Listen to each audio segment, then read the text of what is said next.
So what the Lord is saying in this parable about the wine and wineskins and the unshrunken cloth and the old cloak is that the Lord came not to just patch us up. It's really important. We're not called to be a patchwork quilt. God's not just coming to put a Band-Aid on us, but He wants to remake us. He wants to renew our nature. He wants to come and renew the church, the bride of the bridegroom. And the bridegroom is taken away for a moment. He remains with us sacramentally present, but He will come again in glory. And so there is this time of fasting, this time of waiting. And it's in that waiting that we are remade.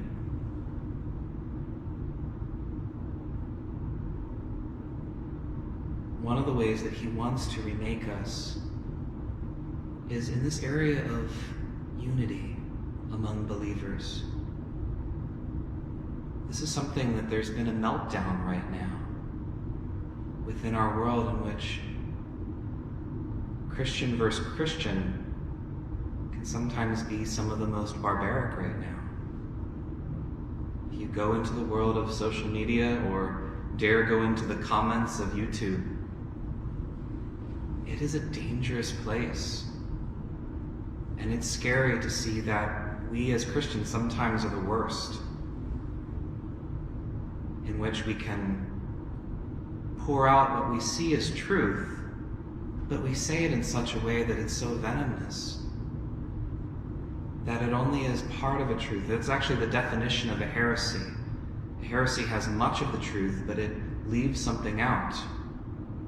Just like if we leave something out of our DNA structure, we just say, well, I don't have four parts of my DNA, and then we become something totally different. We can't say, well, I have most of it. If you leave just a little bit out, then it just becomes something else. It becomes a monster. So we really need to do soul searching right now to really see, how do we go back to this deep sense of charity? And it's worth looking at the letters of St. Paul in particular. You look at Ephesians, you look at Colossians. One of the things that he speaks about more than anything else is about bearing with one another's burdens, bearing with one another's weaknesses. If anyone has a grievance against you, forgive them in Christ, as Christ has forgiven you. Let the peace of Christ, which surpasses all understanding, remain in you. And this is something that we can't do on our own. And we see that with the way in which we've forgotten to go to the Holy Spirit, and we, in a sense, take on our own spirit, which we might think is the right spirit, but we, in a sense, get stuck in that. And we make politics a god. And that happens on both sides of the political spectrum. It really does. We've sort of gone into these echo chambers, and we're not able to really love one another. And we've forgotten to go to the Holy Spirit first, because He's the one that can go deep into the heart. He's the one that conveys the Word of God, Jesus Christ, to us, able to discern reflections and thoughts of the heart. And this is the way of healing, is Christian prayer. And praying with someone who maybe you would see as your enemy in some sort of way. It's easy to pray with people that we get along with and we're all kind of connected with, and that's easy. But how beautiful it would be is if we actually crossed over to the other camp and prayed with our brother and sister.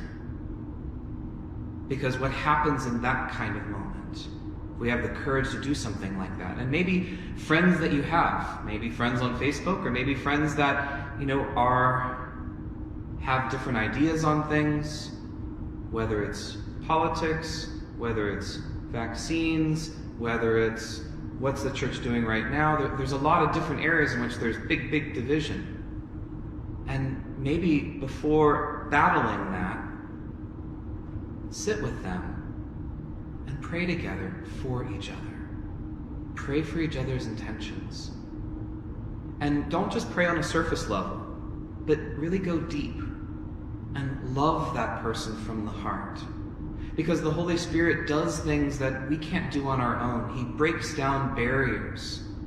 And we start to realize that that other person is not the enemy, but that there's another enemy, actually not up but down, who makes puppets of us. I recently saw a beautiful commentary on National Catholic Register, and it uses this image from Star Trek of the Klingons and the Federation. And it's worth watching. There's this alien that in a sense comes aboard the Enterprise, and what it does is it feeds off of the animosity that's there. Divisions that are there, that are real. Conflict that is there, that's real. But what it does is it feeds off of that, and in a sense raises that conflict to something that's unreasonable, and it becomes something in which the other person becomes more and more blind and starts saying things that aren't necessarily even what that person is believing, but it's become kind of something that has taken something that is a difference and something that does need to get healed and resolved, but it took it to this other level in which they start just fighting each other, and it becomes this circle that never ever ends. And so the Klingon and Kirk start realizing that this battle will never end, and I'll kill you, you'll kill me, it just goes on and on forever, and that alien wins because it just keeps sucking in all of this energy that comes from this division, and it makes it worse and worse until they're able to actually love each other, and they end up even laughing together and saying, that the Klingon says, to the alien, you don't have to feel more, I forget what the word is, but it's like more disunity against Federation. We already have enough of that, but why fight in a burning house? And so he realized that this is not the place to fight that battle, because it just becomes something which everybody loses.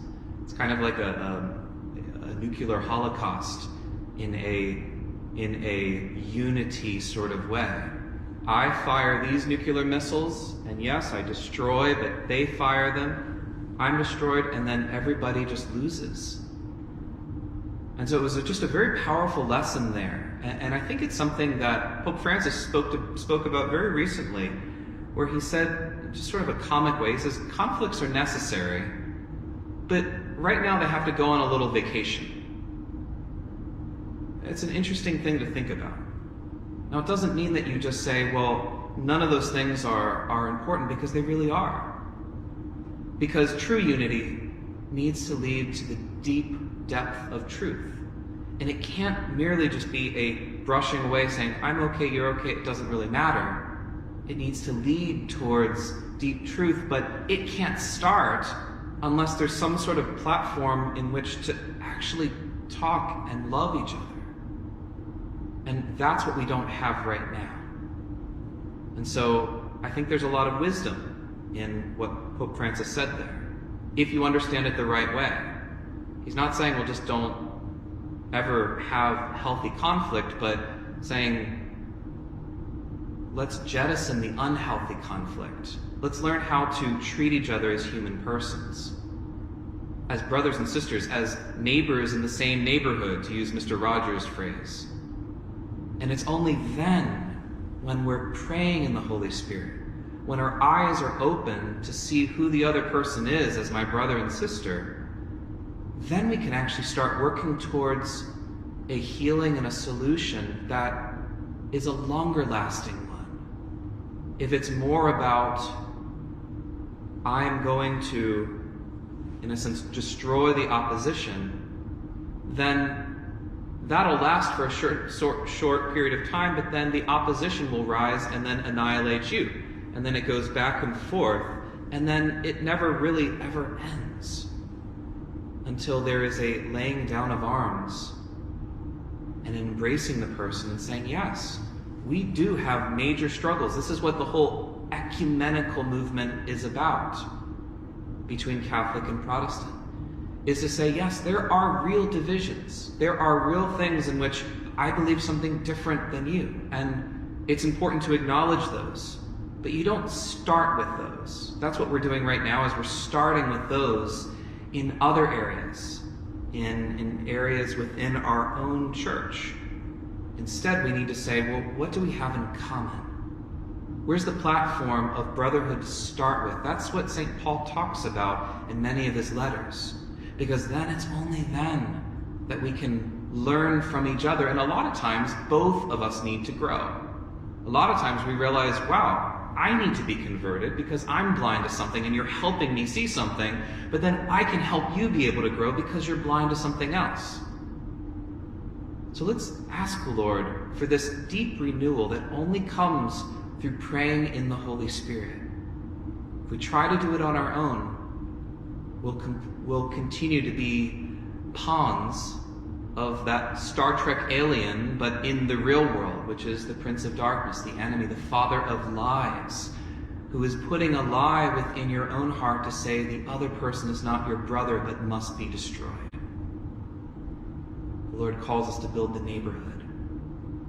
Let's ask the Lord for his grace, because we can't do it without his charity and his truth.